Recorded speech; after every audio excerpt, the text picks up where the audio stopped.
But other than that, man, tell me where you were before the academy and then where you're at now from the academy. Absolutely. Bears won yesterday, first off. Second off, so prior to joining the academy, my wife and I were very, I would just say, scattered. Like we were all over the place. We really had no our our budget plan was kind of just like, whatever. We figured out how much money we were making each month, and then we just went and spent. Like we didn't Yep. track anything. We didn't really, think about like life insurance. Like I always had an HSA because my mom always told me like get one, they're good because that's how you pay for medical stuff.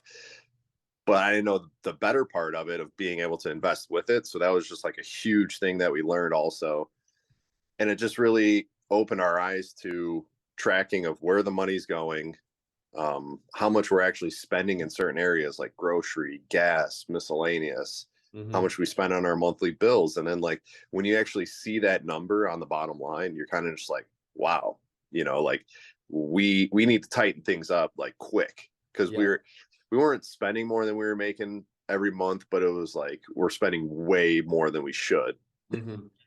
So because of that, we're like after like the first like 2 or 3 months, we rolled back. I want to say almost like $2,500 a month. Gee, so 30, that what was that? I can do quick math, 30,000 a year. I mean, yeah, Yeah. 30,000 a year extra. And that was money that you had because you guys were high, good income earners. Like yeah, before it was just direction, it sounded like. yes, and it was accountability too because then it's like, like I want a coffee this morning. I'd go get a coffee. Allie would get a coffee at work or get lunch at work instead of bringing it in and stuff like that. And it's just Yeah. like obviously the big things, mortgage, whatever, that, and that's a big ticket item. But then when you have like 25 different coffee, expenses, like it adds up. Yeah, it does. And then I, you're just I like, think it's funny. There's like pros and cons to that. Like I'm not a really big stickler on the little things, but at volume I am. So it's like have your coffee, have your whatever you want to do, but like if you do this nonstop, eat out for lunch, dinner, and get coffee in the morning, like it does add up, man. It's like significantly different. absolutely. And I think that was the biggest thing too. So like right away, it was like, all right, we have a coffee machine at home. Wake up and use it. Yeah. you know? And then, just start bringing your lunch and stuff like that, like simple things. And it just started cutting back a lot. And, maybe buy the on sale items and, buy your favorite items when they are on sale as opposed to just like whenever you feel like it. So, Yep. What was your biggest win so far over the 6 months? You'd say obviously 30,000 saving. That's not too bad.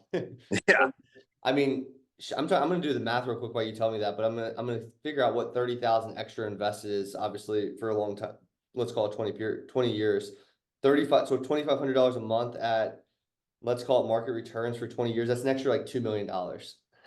I know. So like that's another thing too, like the zero-based budgeting. Like, yeah, sure, I learned that in graduate school, but I didn't think to apply it to my actual life. Like I always thought that was like a business thing. Sure. So now, once we started doing that, now that 30,000 that you just spoke of is like now we can roll that into investment. Yep, yep. And you're gonna make more money. You guys are young, so like as you make more money, now you know where future dollars are coming in, which Mhm. makes that 2 million probably turn to 4 million realistically. Right. It's crazy. What was your biggest win outside of that, you think? Biggest win outside of that would also be the mindset, changing our mindset about money and realizing, Allie, she came from like my family was more middle class. Her family was probably more upper middle class. So Yep. like it was definitely seeing my parents, have to both work in order for my brother and I to go to school. That was a big thing. So it's like now that we have this mindset of our money and how to like truly spend it and what to save for, because now, we're trying to set up accounts for our kids already. And I think you just don't really realize that money is like it's not only a tangible item, but it is a mindset. You It can't really just is. you can't just be. I mean, you can't take it with you, but while you do have it, you got to use it wisely. It's hard to say like how mindset impacts you. It's so like out there. It's abstract a little bit, right? So it's like hard to pinpoint like okay, the change in your mindset, that's going to add X, Y, and Z to your future. It's like, it's hard to quantify that, but I agreed. It's so powerful. I mean, it was what happened to me at 20, let's call it 23-ish, when I really like turned that corner. I was like, holy shit, like if I just pay attention and just do half the stuff my mentors have told me, my God, I'll be loaded by the time I'm 50 or whatever. But like, Yeah. it's hard to conceptualize that and like put it into quantifiable terms, you know?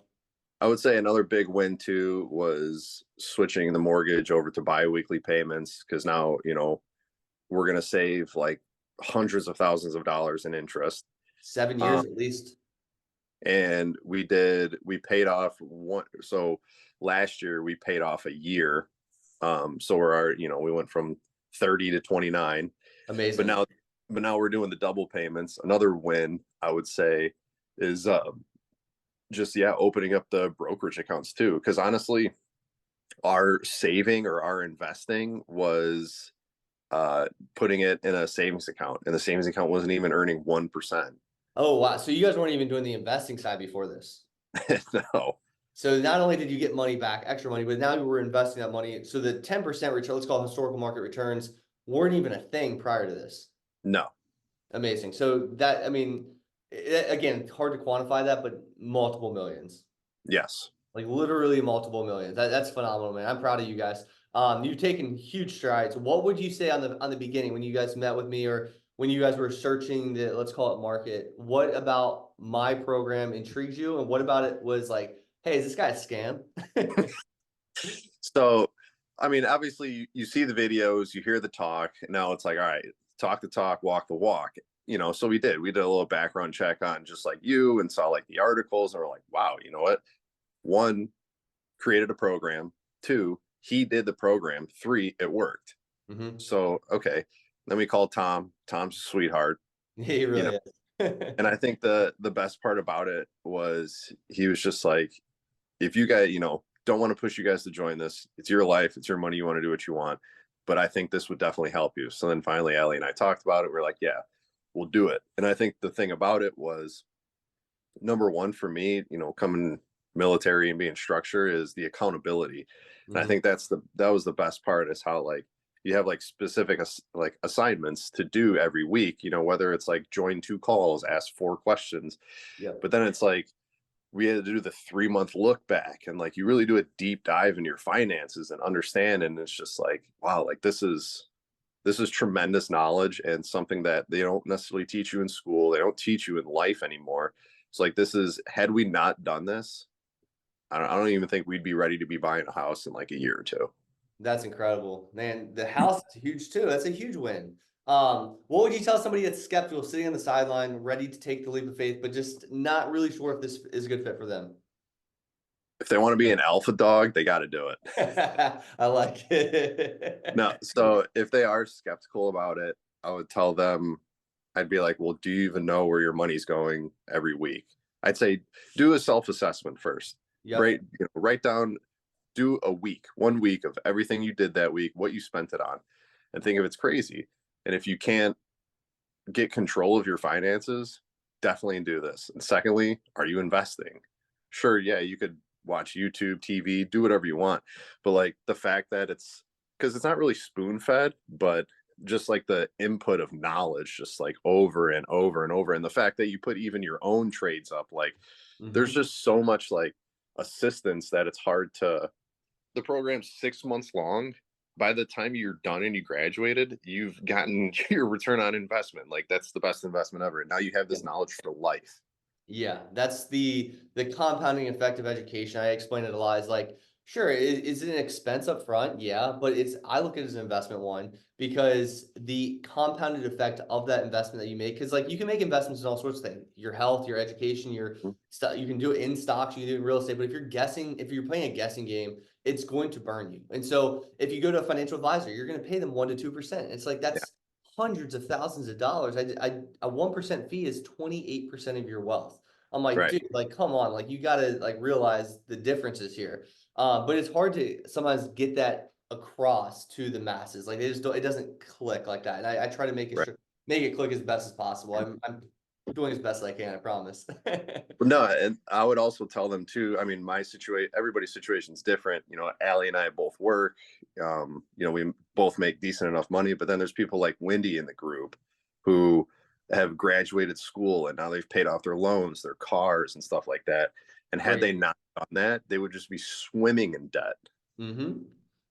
It's an aggressive attack if you want to do that. And that's what I always say is like everyone's situation is different, like you mentioned. Like Mhm. some people have debt, some people don't. You know, some people want to invest, some people don't. Like whatever they want to do, like I'm just trying to get you to your goal faster in a more Right. efficient route that's like I wouldn't say safe because investment, there's no such thing as a safe investment, but the key is to get invested, educate yourself, and go for it, and go fast, and go very directional. And like Yeah. that's the biggest thing. I think a lot of people are going this way, this way, this way, and they never really go anywhere because they're trying to do this fast, this fast, this fast, and they just like stay in limbo almost. Yeah. And I think you teach a great philosophy of if you want to get rich quick, then my program's not for you. And that's such Yeah, like a facade also. Like yeah. this is a long game. This is Mhm. definitely going to take time. It's going to take patience. But then like, you know, we've already seen it in our brokerage account. Like, you know, and also it doesn't even matter when you get in. Like once you're in, market's at an all-time high now. Exactly. So it's Exactly. like people are always like, well, it can't go any higher than this. Well, that's what they said They four said that a years lot ago. of times in the past. Yeah. So it's like you just got to get in. Yeah, I think I'm looking at the market return. I think the high, wait, we just passed the all-time high, right? Yeah. Like just the other day, because I think Mhm. 47.66 was the 46.77 is what I'm seeing. No, And I think 47.25. So we just crossed. That's actually news to me. I didn't even know yeah. that. That's how little I look at my portfolio. I don't even care. And that's the thing too. Like I love the automation too. I'm so glad that that's like step one. Like set up your automation because Yes. then it's out of state, it's out of mind. And like the fact that, you know, like I keep getting like email updates from Credit Karma, like your credit score has changed. And I'm kind of like, is this bad or is this good? But then like you look and it's just like, you know, you paid off like all your credit cards and you're like, oh shit. Dude, that's incredible, man. I'm proud of you guys. I think Seven Figure Club's gonna be awesome. Obviously, there's a lot to be. It's not opening until January 1st, so we have a couple days away. But enjoy the holidays, man. Do you need anything from us? Any additional support? No, you guys have been, and that's the support is fantastic. I mean, from you, from Tom, just like the community and whatnot, like being able to just go on there because it's also motivating too. Because it's, you know, you only look at like your financial, but then like you get on school and you go look at that and you see other people, like it just kind of remotivates you. So Yeah, uh, community's powerful. fantastic. I like Um, having community aspect. That's an underrated aspect, I think, as well. In general, it's like mhm. just having like-minded people around you. Yes, absolutely. So without a doubt, I'm 110% happy that we found your program and we did it. I wouldn't second guess it at all. Awesome, man. Well, hey, I appreciate everything. Enjoy the holidays. Behave the next couple of days. And the Browns are going to the Super Bowl, so that's always a good thing. Yeah. Well, Mr. Bears are Joe Flacco.